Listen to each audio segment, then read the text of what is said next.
মৰমবাই নমস্কাৰ গ্ৰহণ কৰিব। আজি মই JSB এডভাইস 365 চেনেলৰ জৰিয়তে আপোনালোকক এটা কথা জনাব বিচাৰিছোঁ যে বৰ্তমান বড়োসকলৰ লগত তিনিটা চুক্তি হৈ গ'ল। তিনিটা চুক্তি হোৱাৰ পিছত আজি বড়োবিলাকে যি ছিটুৱেশ্যনত লগিন আহি পাইছে, BTCৰ নিৰ্বাচন অহা 2025 ছেপ্টেম্বৰ মাহত হ'ব বুলি ঘোষণা অসমৰ মাননীয় মুখ্যমন্ত্ৰী হেমন্ত বিশ্ব শৰ্মা দেৱে ছ'চিয়েল মিডিয়াৰ জৰিয়তে ঘোষণা কৰাৰ পিছৰ পৰা আজি BTCৰ বিভিন্ন দল সংগঠনে নিজৰ দলক মজবুত কৰাৰ কাৰণে তেওঁলোকে বিভিন্ন প্ৰস্তুতি চলাইছে আৰু যিকোনো প্ৰকাৰে আহি থকা 2025 ছেপ্টেম্বৰ মাহত হ'বলগীয়া BTC নিৰ্বাচনত জয়ী হৈ BTC নিজাববীয়াকৈ চৰকাৰ বনোৱাৰ যিটো চিন্তা চৰ্চা লৈ সিদ্ধান্ত লৈ তেওঁলোকে আজি বুথ কমিটিৰ পৰা আঞ্চলিক পৰা ডিষ্ট্ৰিক্ট পৰা চেণ্ট্ৰেলৰ লগিন তেওঁলোকে নিজৰ পাৰ্টিক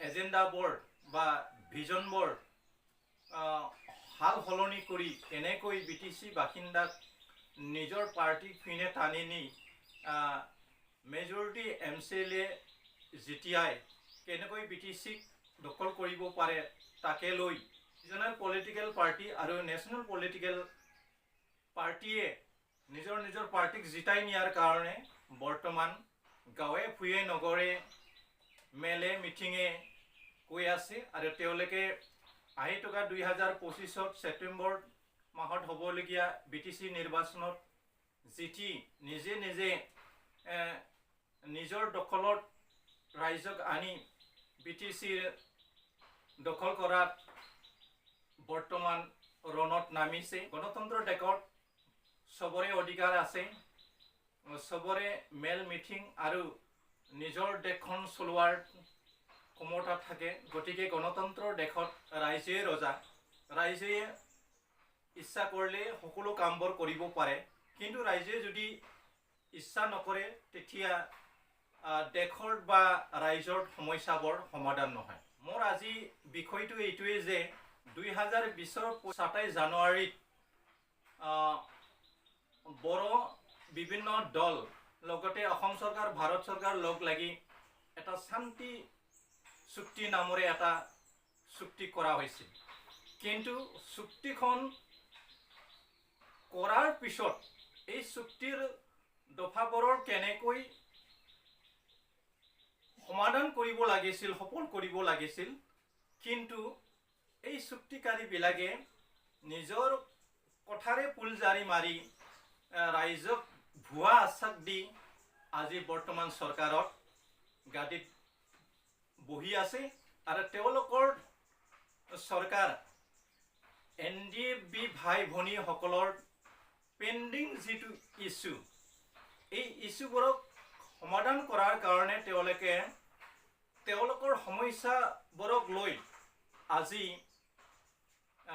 শান্তি চুক্তি নামেৰে 2025 27 জানুৱাৰীৰ চুক্তি হৈ গ'ল। এইটো বড়োবিলাকৰ কাৰণে এটা ভাল খবৰ, সুখবৰ বুলি আমি ক'ব লাগিব।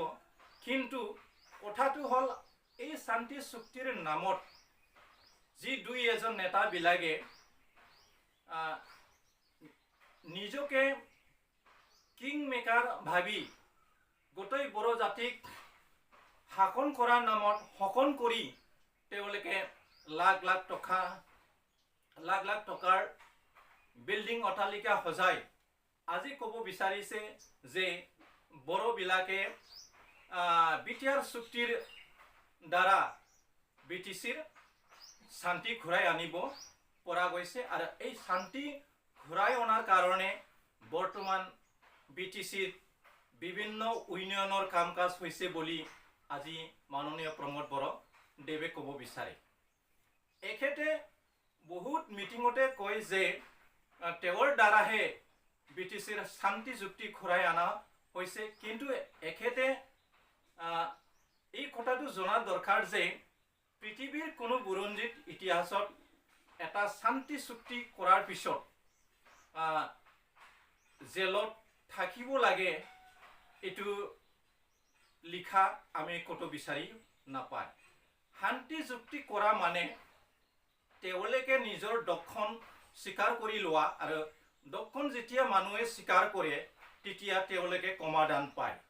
কিন্তু এই সমাধানটো নিদিয়াকৈ তেওঁলোকে ৰাজনীতি মেৰ পেগত সোমাই ND ভাই ভনীসকলক আজি ফুটবলৰ দৰে ব্যৱহাৰ কৰি আজি 5 বছৰ তেওঁলোকে শাসন চলালে। কিন্তু এই 5 বছৰত বড়োবিলাকে তেওঁলোকে কি আনি দিব পাৰিছে? একোৱে আনিব দিব পৰা নাই। 2003 10 ফেব্ৰুৱাৰীত চুক্তি হোৱা BLTৰ দ্বাৰা যিটো চুক্তিৰ দফাবোৰক লিখা আছিল 40টা ডিপাৰ্টমেণ্ট, লগতে 4টা ডিষ্ট্ৰিক্টক লৈ BTC কাউন্সিল কোড বনোৱা হৈছিল। লগতে এই এৰিয়াখিনিটো BTTৰ বড়োলেণ্ড টেৰিটৰিয়েল এৰিয়া নামেৰে জনা গৈছিল। কিন্তু আজি তেওঁলোকে চুক্তি কৰাৰ নামত মাত্ৰ বড়োলেণ্ড টেৰিটৰিয়েল ডিষ্ট্ৰিক্ট এৰিয়াখন মাত্ৰ তেওঁলোকে BTR বনাই এটা নামতে ভুৱা এগ্ৰিমেণ্ট চলাই NDB বিলাকক লৈ তেওঁলোকে আজি NDBৰ নাম নমেনক্লেচাৰটো লৈ তেওঁলোকে শান্তি চুক্তি নামাকৰণ দি আজি তেওঁলোকে 5 বছৰ গাদীত বহিলে। কিন্তু আজি গাদী বহাৰ পিছত NDB বিলাকৰ শ্বহীদ বিলাকৰ ঘৰত মানুহ যেনেকৈ সংস্থাপন দিব লাগিছিল আৰু NDB ভাই ভনীসকলে যেনেকৈ আন্দোলন কৰাৰ নামত সা সুবিধা দিব লাগিছিল, এই সুবিধাবোৰক নিদিয়াৰ ফলত আৰু BTR চুক্তিৰ দ্বাৰে মাননীয় প্ৰমোদ বড়োদেৱে BTC অঞ্চলত থকা বা BTCৰ বাহিৰত থকা সকলো NDBক পেৰামিলিটাৰী ফৰ্চত 10,000 বড়ো যুৱকক তেওঁলোকে চাকৰি দিয়াৰ কথা দিছিল। কিন্তু আজি এজনো বড়ো যুৱকক তেওঁলোকে চাকৰি দিব পৰা নাই। বৰঞ্চ তেওঁলোকে BTCৰ থকা 40টা ডিপাৰ্টমেণ্টৰ 16টা ডিপাৰ্টমেণ্ট তেওঁলোকে অসম চৰকাৰৰ হাতত গতাই দিয়া কথা আজি ছ'চিয়েল মিডিয়াত আজি 5 বছৰে তেওঁলোকৰ ওপৰত বড়ো বুদ্ধিজীৱীবিলাকে কৈ আছে। তথাপি তেওঁলোকে বেঙা আৰু কাণাৰ দৰে তেওঁলোকে BTCখন চলাই আছে। কিন্তু সকলো বড়ো জাতিয়ে মূৰ্খ নহয়। তেওঁলোকৰ কথা মতে যে বড়ো জাতি সদায় চলিব এইটো কথা নহয়। কিন্তু তেওঁলোকে যিটো শোষণ কৰাৰ নামত আজি পৰিৱৰ্তনৰ ঢোল বজাই তেওঁলোকে বড়ো জাতিক তেওঁলোকে যিটো বস্তু আনি দিব লাগিছিল এইটো দিব পৰা নাই। বৰঞ্চ BTCৰ থকা 40টা ডিপাৰ্টমেণ্টটো তেওঁলোকে যেনেকৈ চলাব লাগিছিল তেনেকৈ চলাব পৰা নাই।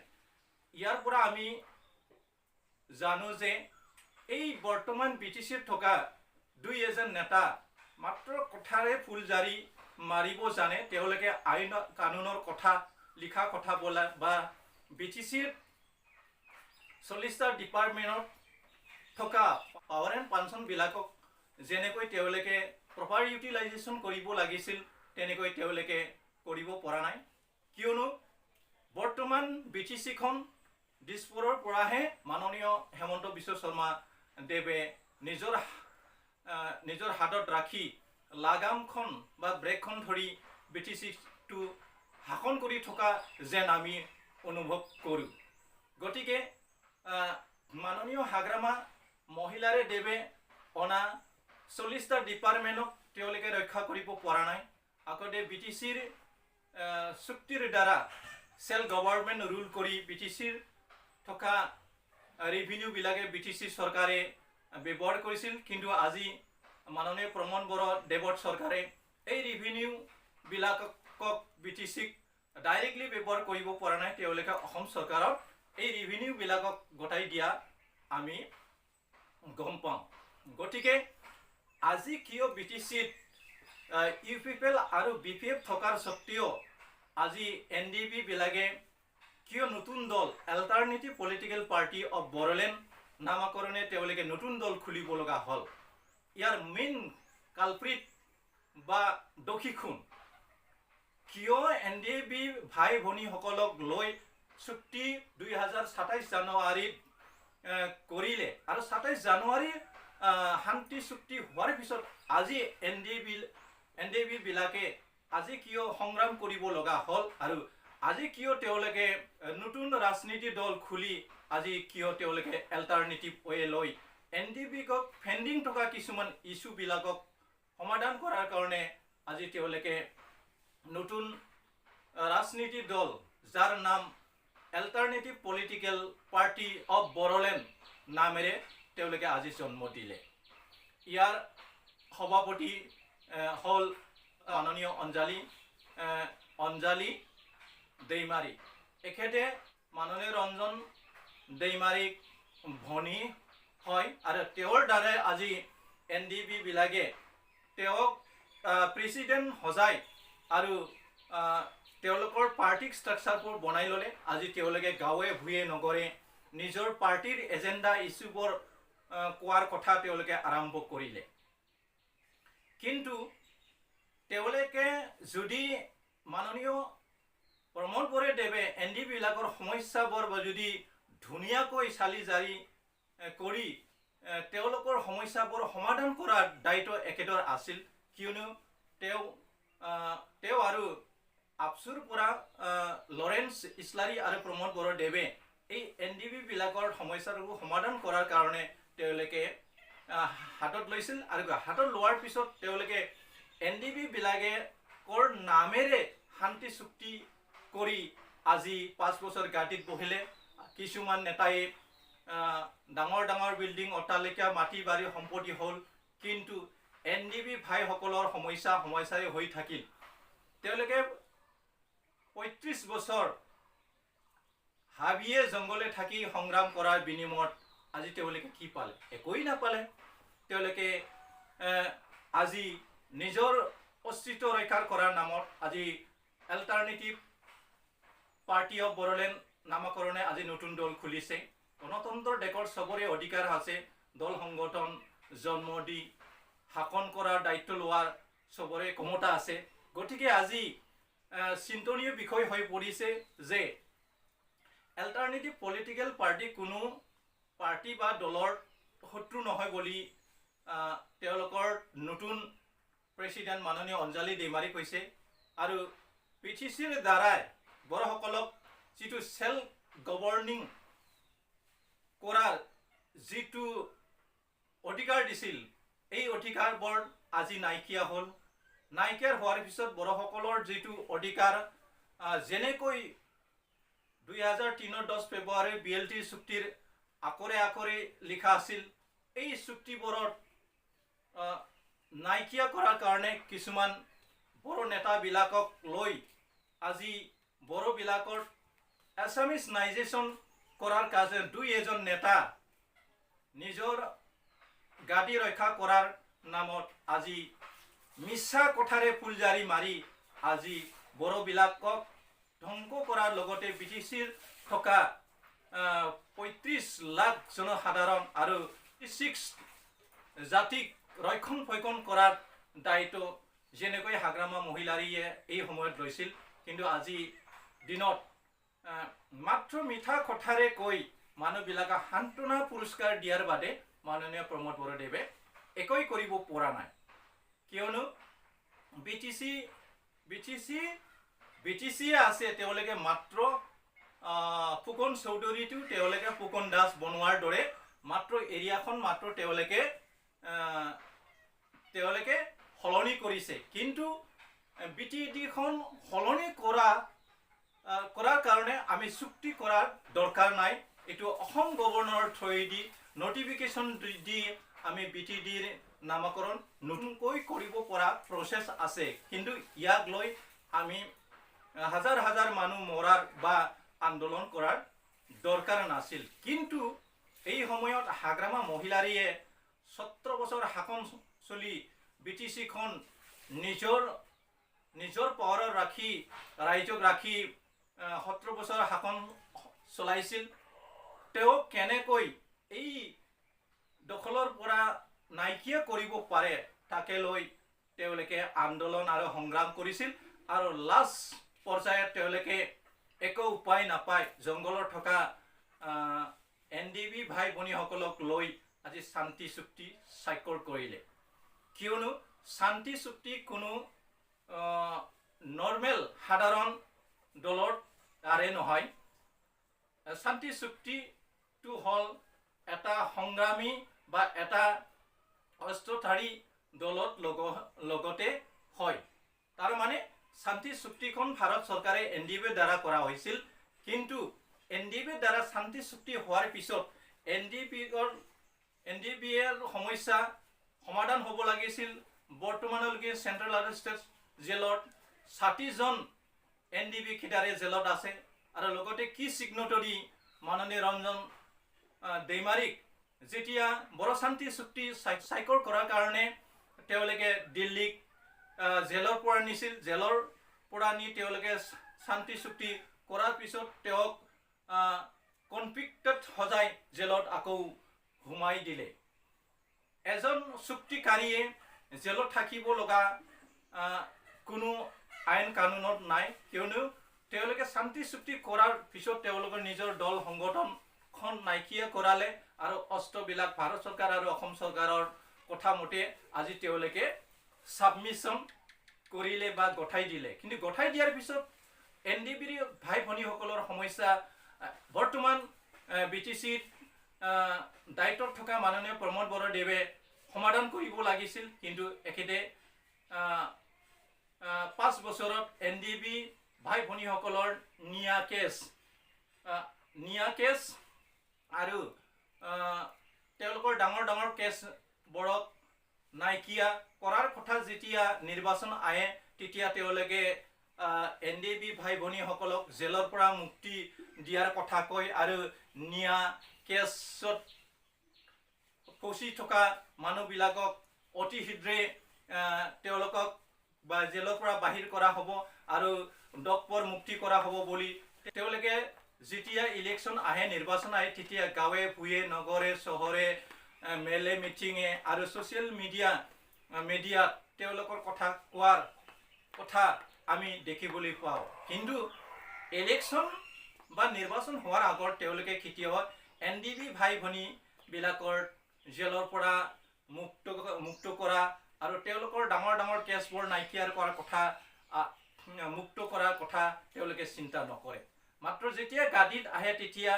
NDB ভাই ভনীসকলক ফুটবলৰ দৰে ব্যৱহাৰ কৰি কেনেকৈ তেওঁলোকে নিজৰ গ'লখন দিব পাৰে তাকে লৈ চিন্তা চৰ্চা কৰি তেওঁলোকে কাম কৰি থকাটো আমি আজি 5 বছৰে দেখিলে ইয়াৰ বিনিময়ত আজি তেওঁলোকে বিৰোধী আজি NDB থিয় দিব লগা হ'ল কিয় থিয় দিব লগা হ'ল তেওঁলোকৰ সমস্যাখন আমি BTC চৰকাৰে ভালদৰে আলোচনা কৰি অসম চৰকাৰ ভাৰত চৰকাৰত মজিয়াত নি এইবোৰ সমস্যা তেওঁলোকে সমাধান কৰিব পাৰা প্ৰচেষ্টা আছিল কিন্তু তেওঁলোকে এই প্ৰচেষ্টা কিয় হাতত নল'ল যাক আজি তেওঁলোকে অসমৰ থকা সকলো NDB কেডাৰবিলাকে লগ লাগি আজি এল্টাৰনেটিভ পাৰ্টি অফ বড়োলেণ্ড নামকৰণে আজি নতুন ৰাজনীতি দল জন্ম দিবলগীয়া হ'ল আজি তেওঁলোকে নিজৰ সমস্যাবোৰ কথা গাঁৱে ভূঞে নগৰে গৈ তেওঁলোকে নিজৰ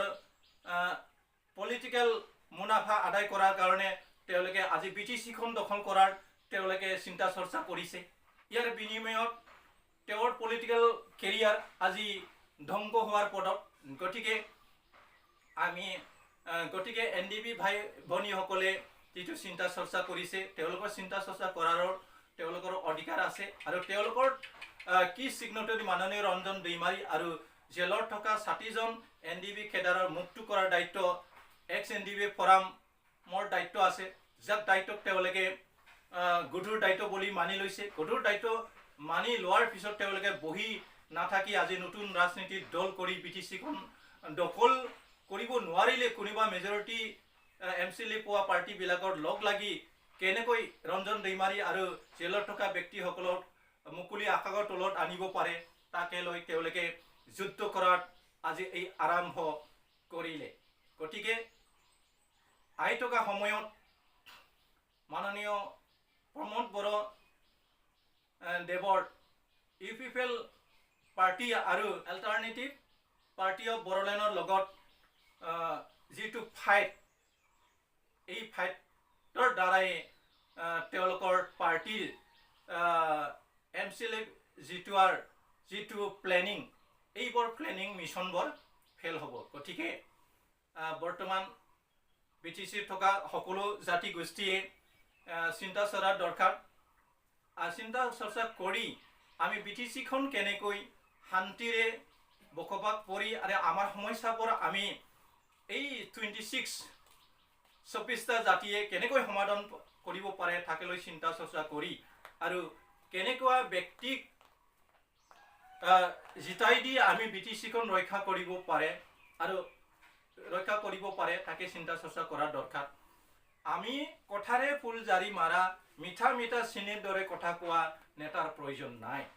যিজন নেতা কমকৈ কথা কয় আৰু কমকৈ কথা কৈ যিজন নেতায়ে ৰাইজৰ ভাল চিন্তা চৰ্চা কৰে, এনেকুৱা ব্যক্তিকে আমি নেতা বাছনি কৰিব লাগে। বৰ্তমান আমি চিনিৰ দৰে মিঠা মিঠা কথা কৈ ৰাইজক ভুৱা আশ্বাস দি ৰাইজক ফুটবলৰ দৰে ব্যৱহাৰ কৰিব বিচৰা ৰাজনীতি নেতা দলবোৰক আজি আমি চিন দিয়াৰ সময় হৈ আহিছে। গতিকে আজি নতুন পলিটিকেল পাৰ্টি কৰিলে গণতন্ত্ৰ দেশৰ চবৰে নতুন পলিটিকেল পাৰ্টি কৰাৰ অধিকাৰ আছে। এইটো গণতন্ত্ৰ দেশৰ এটা নিয়ম। গতিকে কৰক, BTC চবে ৰাজনীতি কৰক, কিন্তু ৰাইজে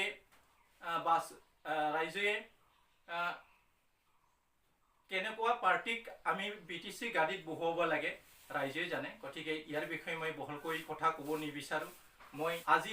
মই BTCৰ কিয় নতুনকৈ এল্টাৰনেটিভ পাৰ্টি অফ বড়োলেণ্ড খুলিব লগা হ'ল, ইয়াৰ মেইন উদ্দেশ্য হ'ল failure of the BTR agreement. BTR এগ্ৰিমেণ্টৰ ফেইলাৰ আৰু BTR এগ্ৰিমেণ্টৰ দ্বাৰা যেনেকৈ বড়োবিলাকে পাব লাগিছিল তেনেকৈ পোৱা নাই। বিশেষকৈ NDB ভাই ভনীসকলক এই বৰ্তমান শাসনত থকা 2-3জন নেতাবিলাকে ফুটবলৰ দৰে তেওঁলোকক খেলি আছিল, কিন্তু লাষ্টত তেওঁলোকৰ গ'ল এটাই গ'ল তেওঁলোকে সফল হ'ল, কিন্তু দ্বিতীয় গ'ল তেওঁলোকে NDBক দিব নোৱাৰিব। তেওঁলোকে এতিয়া জাগি উঠিছে NDB নিজৰ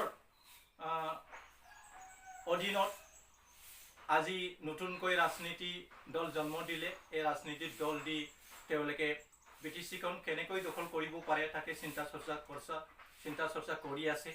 আৰু ইয়াত লগতে BPF আছে আৰু UPPL আছে, কংগ্ৰেছ আছে, BJP আছে আৰু বিভিন্ন দল সংগঠনে ইয়াত ভাগ ল'ব। গতিকে আহি থকা দিনত কোন নেতাই BTCখন শাসন কৰিব পাৰে তাক আমি ছেপ্টেম্বৰ মাহৰ পিছত গম পাব আৰু BTCখন কাৰ দখলত আছে। গতিকে মই সদুশেষক মোৰ JSB এডভাইচ 365 চেনেলৰ দৰ্শকবিলাকক ধন্যবাদ দি আজিৰ ভিডিঅ' এইখিনিতে সমাপ্ত মাৰিলোঁ। ধন্যবাদ, খুলুমবাই।